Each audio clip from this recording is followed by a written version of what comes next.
Today we are going to talk about facilitating participatory arts with young people who have adverse childhood experiences, or ACEs as they are sometimes known. We are going to think about what best inclusive practice looks like with these young people and how we can ensure that their inclusion is meaningful. First of all, let's think about what we mean by an adverse childhood experience. It is a traumatic life event that occurs in childhood before the age of 18. The more you accumulate, the more significantly they impact on your life course trajectory from a health and social perspective. They literally shorten your life. ACEs fall into three categories: child abuse, whether physical, emotional or sexual, child neglect, whether physical or emotional, or household dysfunction, such as witnessing domestic violence, living with substance abuse, or being the child carer of a parent with a mental illness. It also includes life events, such as divorce. When stress is severe or prolonged, the child is unable to process it. This causes permanent, injurious changes to the brain, and we refer to these changes as trauma. Children living with poverty are more likely to be exposed to ACEs and are more likely to experience clusters of coexisting ACEs. And ACEs are transmitted. So if your parents experienced ACEs, you are more likely to experience ACEs, and so on, meaning that without the right help, inequalities can be perpetuated across generations. Sometimes young people who live with or have experienced childhood adversity might be labelled as hard to reach or difficult to engage. These labels are not helpful because they don't communicate any information that is of use, and they are also harmful because they perpetuate prejudice and sustain stigma.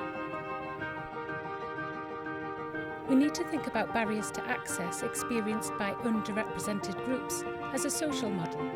That is, that the barriers do not emanate from any fault of the individual, but from organisational, physical and attitudinal barriers within societal structures. It is our job as inclusive participatory arts practitioners to work together to identify and break down barriers.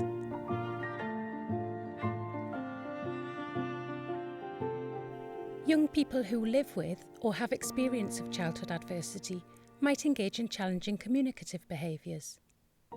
It is important as a participatory arts practitioner to recognise these behaviours for what they are: communications. Importantly, it is not their job for them to find us.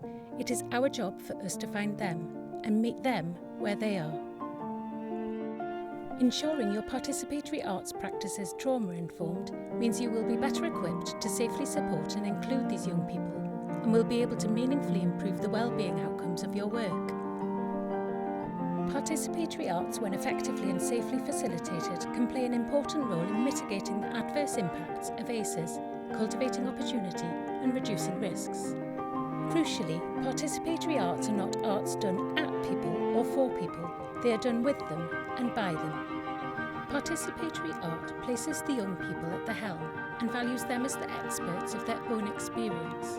The focus is on what they can achieve rather than what they can't.